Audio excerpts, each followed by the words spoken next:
Naging emosyonal sa kanyang pagharap sa Quad Committee si dating Iloilo City Mayor Jed Mabilog na ilang taong ding nanatili sa ibang bansa dahil sa matinding banta sa kanyang buhay.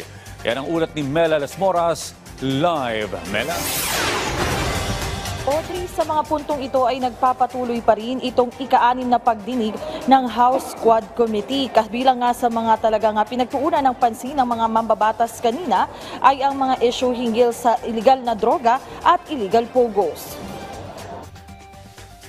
Sana ang nadanasan naming paghihirap na durog, persecution, trauma, at saka walang-wala ay hindi po mararanasan ng iba. At mananaig ang katotohanan at hindi ang pamumulitika o personal na interes ng ilan. Pasensya na po. Maraming salamat po sa Quad Committee dahil 7 taon po. Nahihirap talaga po. Maraming salamat dahil nabigyan niyo po kami, ako, at ang iba pang mga biktima ng pagkakataon na linisin ang aming mga pamahalan at ng mga minamahal ko, Ilonggo at yung Iloilo na tinawag po Shabolized.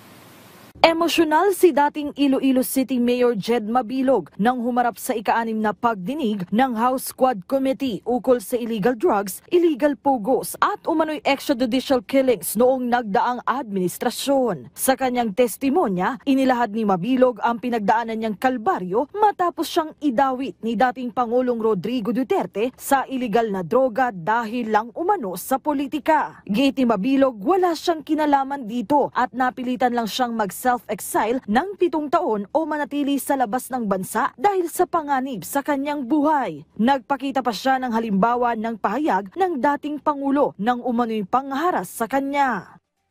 And so we had to take him out.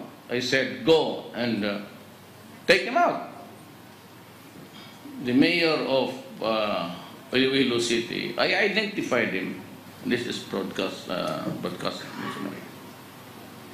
I said, you're next. You're next. Sana ang mayor ninyo dito. Sana yung pinalitan mo, mayor. Saan ba si mayor? Sinabi ko sa kanila, balik ka dito. Patayin talaga kita. I was not and never will be a drug protector. I don't know personally nor did I benefit in any way from any illegal drug personality in Iloilo or anywhere else. Sa isang punto ng pagdinig, kinumpirma rin ni Mabilog na may ilang personalidad na nais umano ng dating administrasyon na ipadawit sa kanya sa illegal na droga, bagay na dahil din umano sa politika. Now, you mentioned about if you Camp Crame, dalawang pwedeng mangyari. Based on the accounts in your affidavit, you were told na you will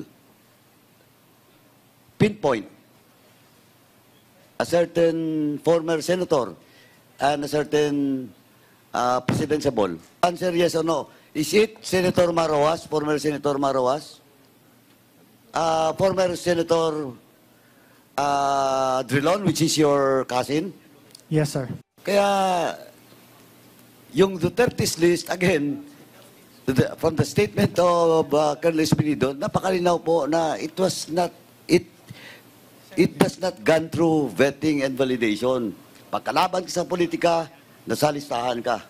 Nabanggit din ni Mabilog ang pangalan ni nooy PNP Chief at ngayon Senador Ronald Bato de la Rosa na nakausap pa umano niya hinggil sa kanyang sitwasyon noon. Kinumpirma yan ng Senador bagamat tinawag niyang very incredible ang sinabi ni Mabilog na pinapupunta nila ito noon sa Camp Crame para lang umano patayin.